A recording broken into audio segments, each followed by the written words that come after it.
Welcome back. Our next guest focuses on ending child sex trafficking in the greater Milwaukee area.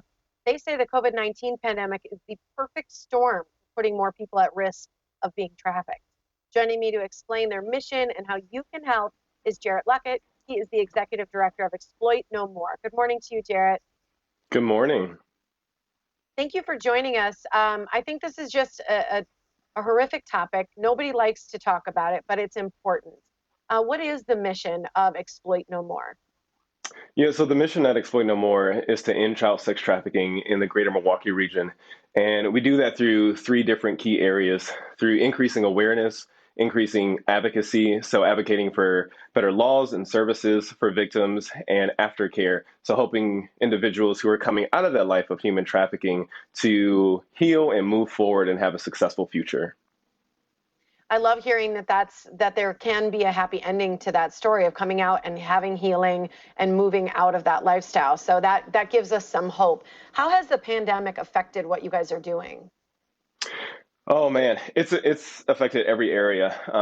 It's caused us to have to shift the different programs that we have, and our constant focus is looking at how can we still reach people and help those who need the services that we provide, from providing more personal care items and hygiene items, providing education and awareness, doing virtual training sessions. We have one coming up next week, and also looking at how we can utilize our Freedom House to provide safe housing for victims as well.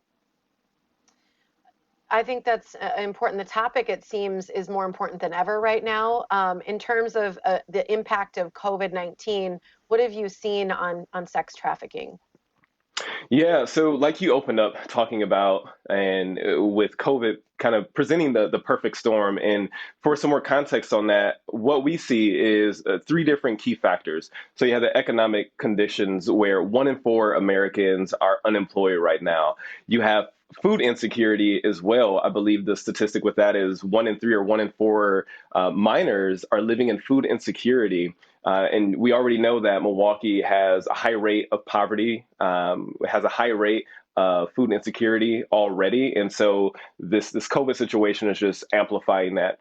And then you have increased internet usage with children as well. And so many times parents aren't overseeing what their kids are doing and looking at on the internet. And that is a prime way for traffickers to lure kids and talk to kids through the internet, because they're hidden conversations. And then the third thing is home dynamics. We've been seeing a lot more about home dynamics in terms of domestic violence. Sojourner Family Peace has a fantastic PSA that has come out. I believe you were a part of that as well. And so the domestic violence and home aspect, how that impacts children, and it can push kids away when they're in that environment, and it can push them away from their family and push them into the hands of a trafficker. So that's why we call that the perfect storm. You hit so many incredible topics there, Jarrett, and I think that's the thing is there's so many misconceptions around sex trafficking, and I really like that you hit so much of that, the desperation or the vulnerability, the insecurities that are all involved.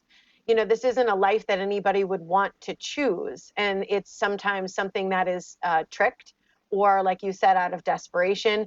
What kind of ages are being trafficked in the Milwaukee area? So the age range spans. The average age of a trafficking victim is between 13 to 15 years old. And so most times when people are start being exploited, it's usually when they're minors, and that can last until adulthood as well. And so the age range spans from 13, 12 years old, up until 25, 30, and sometimes even older. What if there's somebody watching this morning who's in the situation? What should they do? How can they get help?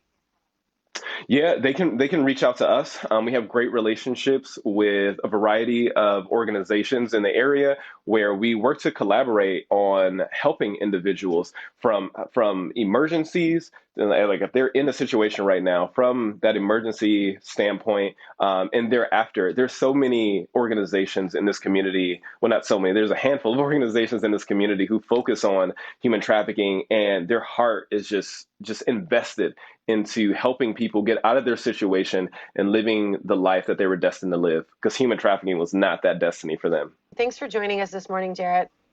Thanks for having us.